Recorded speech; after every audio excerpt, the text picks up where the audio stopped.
자, 안녕하십니까. 오늘은 행정사 13강 순서를 진행을 하겠습니다. 13강 순서. 자, 13강 순서에는 뭐를 말씀드리려고 하냐면, 내용증명이죠. 내용증명은 행정사 4강 시간에 개괄적인 걸 말씀을 드렸는데, 오늘은 조금 더 디테일하게 들어가서, 기법, 작성 기법, 작성 요령, 이런 것들을 한번 말씀을 드리겠습니다. 내용 증명을 왜 다시 말씀드리냐면, 이 내용 증명이 어떤 측면에서 효과도 좋은 부분이 있고, 아주 순기능이 있습니다. 그래서 이 부분을 한번 의뢰도 많이 들어오는 편이고 해서 다시 한번 행정사님들이 업무를 수행하는데 좀 도움이 될 수 있도록, 그래서 좀 디테일한 부분을 말씀을 드리도록 하겠습니다. 자, 내용 증명이라고 하는 것은 일단 무슨 내용을 말할까요? 그래서 권리관계죠. 권리관계나 어떤 법률관계, 사실관계, 이런 것들을 증명하는 거죠. 그게 내용 증명입니다. 그래서 누가 증명을 해주느냐? 공적인 기관인 우체국에서 일단 증명을 한다는 거죠. 그래서 일단 내용 증명을 세 부를 작성하죠. 세 부를 작성해서 한 부는, 그렇죠, 바로 우체국에서 보관하고, 그렇죠, 한 부는 발송인이 보관하고, 한 부는 받는 사람, 수취인이 바로 보관을 하죠.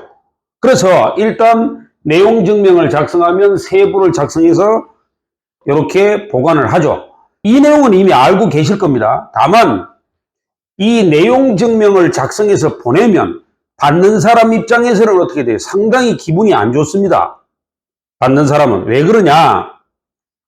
어떤 권리 사실관계를 내용을 증명해서 보내면 일단 받는 사람 입장에서는 굉장히 찝찝해요. 왜냐하면 어떤 한마디로 얘기하면 내용 증명은 바로 이 소송의 전 단계라고 볼 수 있습니다. 소송이 들어가기 전에 하나의 폭풍 전야, 뭐 이렇게 표현해서 될는지는 모르겠지만 소송 들어가기 전에 전 단계입니다. 그게 바로 내용 증명입니다. 그러니까 받는 사람 입장에서는 굉장히 기분이 안 좋죠. 그런데 이게 효과적인 측면에서는 좋단 말입니다. 그래서 이따가 사례를 하나 말씀드리겠는데, 일단 내용 증명을 작성을 할 때 하나의 작성 요령을 좀 디테일한 걸 소개하면은, 뭐 이렇게 어떤 분들은 뭐 누구 뭐 귀하 뭐 이런 말 쓰잖아요. 뭐 기하의 무궁한 발전을 뭐 기원합니다. 다 필요 없습니다. 그거 기하의 무궁한 발전 뭐 누구 기하 이거 다 필요 없어요. 그냥 반말해도 됩니다. 사실 반말해도 야 빨리 돈 갚어 이래도 돼요. 사실 내용 증명이라는 게 요 내용이 육하의 원칙만 들어가면 돼요. 당신은 몇 월 며칠 날 누구에게 돈을 빌려서 갚지 않고 있으므로 돈을 변제하지 않으면 맞죠? 소송에 들어간다. 뭐 이런 핵심적인 내용만 나오면 돼요. 그런데 조심할 거는 뭐냐면, 예를 들어서 2023년 8월 14일 날 보냈는데 발송이, 그런데 뭐 8월 15일 날 돈을 갚으라든지 그거는 인정해 주지 않습니다. 왜냐? 돈 갚는 시간을 하루밖에 주지 않느냐? 이거는 우리가 상식적으로도 이해가 안 되는 거죠. 그래서 법률상으로 이렇게 돈 갚는 기간을 뭐 하루밖에 안 줬다든지 이건 안 되죠. 최하 15일이라든가 한 달이라든가 이 정도 여유는 줘야 되죠. 내용 증명 보내고 바로 하루 만에 돈 갚아라 이거는 말이 안 되죠. 그래서 이런 내용은 부당하고요. 그 다음에 육하의 원칙으로 반드시 기록을 해달라. 그리고 누가 이런 게 반드시 들어가야 되죠. 누가 언제 어디서 무엇을 왜 어떻게 육하의 원칙대로 기술하면 됩니다. 뭐 누구 기하 이런 거는 전혀 효과가 없습니다. 그래서 그런 거는 빼도 되고 내용은 확실하게 들어가면 됩니다. 권리관계 사실관계가요. 그 다음에 이제 중요한 게 하나가 뭐냐면, 내용 증명을 보내더라도 우리는 내용 증명만 보내면 그걸로 끝이다 이렇게 생각하는데, 사실은 배달 증명도 좀 해줘야 됩니다. 배달 증명. 요걸 꼭 좀 기억하셔야 돼요. 배달 증명은 우체국에 내용 증명을 보내러 갔을 때 2,000원만 더 주면, 예, 배달을 누가 받았다. 수취인이 명확하게 나오는 그 알림을 우리가 받을 수 있다는 거예요. 이거를 꼭 해줘야 됩니다. 왜냐하면 내용 증명을 보냈는데 나중에 보면 수취인이 누구누구에게 보냈는데 받은 적이 없다는 거야. 수취인이. 그러면 이게 효과가 떨어진다 이 말이에요. 그래서 배달 증명까지도 신청을 해 주셔야 됩니다. 이게 굉장히 꿀팁인데 내용 증명을 보내실 때 2,000원만 더 주면 배달 증명까지 해준다는 거예요. 그래서 그런 거를 잊지 마시고 같이 신청을 해라.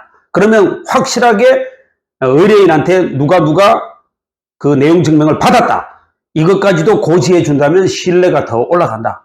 이렇게 말할 수 있죠. 자, 끝으로 효과를 하나 말씀드릴게요. 어떤 의뢰인분이 상가 건물주인데 예를 들어서 그 임차인이 말이죠. 임차인이 임대료를 6개월간 밀렸단 말이야. 그런데 이게 조그만 가게인데 한 30만 원짜리인데 그래서 6개월 180만 원 아닙니까? 그럼 180만 원이 밀렸다고 칩시다. 뭐 실제로 요 비슷한 의뢰가 저한테 들어왔는데 이런 경우에 계속 뭐 보증금도 다 까먹고 예를 들어서 그래서 받을 돈이 180만 원이란 말이야. 이런 경우에 이 명도 소송이라는 걸 해야 돼요. 이거 비워달라 이거 아닙니까? 근데 명도 소송은 오래 걸리고 변호사한테 의뢰하면 시간이 오래 걸립니다, 이게. 그러면 돈 180만 원 때문에 명도 소송하고 해야 되겠습니까? 시간도 오래 걸리고, 예, 하기 때문에 또 변호사 비용도 들어가죠.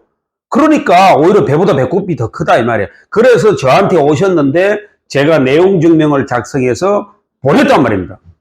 보냈는데 바로 15일 여유를 줘가지고 보냈다, 내용 증명을. 뭐 실제 있었던 일입니다. 그 고객이 바로 저한테 전화가 왔는데 돈이 들어왔다. 그럼 성공한 거 아닙니까? 그래서 내용 증명은 이 정도의 상당한 효과를 거둘 수 있다. 그러면 그 부분은 명도 소송도 안 하고 소기의 목적을 달성할 수 있지 않느냐. 그렇죠. 성공한 사례라 이 말입니다. 이런 게. 그래서 이 내용 증명은 상당히 이런 순기능을 가지고 있다. 상당히 활용만 잘하면 소송을 하지 않고서도 소위 말해서 손 안 대고 코 풀 수 있는 그런 좋은 제도가 바로 내용 증명이다. 이렇게 말씀드릴 수 있습니다. 그래서 오늘 13강 시간에는 내용 증명의 디테일한 부분을 소개를 해드렸습니다. 행정사 업무를 수행하시면서 많은 도움이 됐으면 좋겠습니다. 자, 오늘은 13강 순서 내용 증명에 대해서 말씀을 드렸고 나중에 14강 시간에는 또 다른 타이틀을 가지고 말씀드리도록 하겠습니다. 13강 순서 내용 증명에 대해서는 이상 마치고요. 제 강의가 도움이 됐다면 구독, 좋아요, 알림 설정까지 부탁드리겠습니다. 감사드립니다.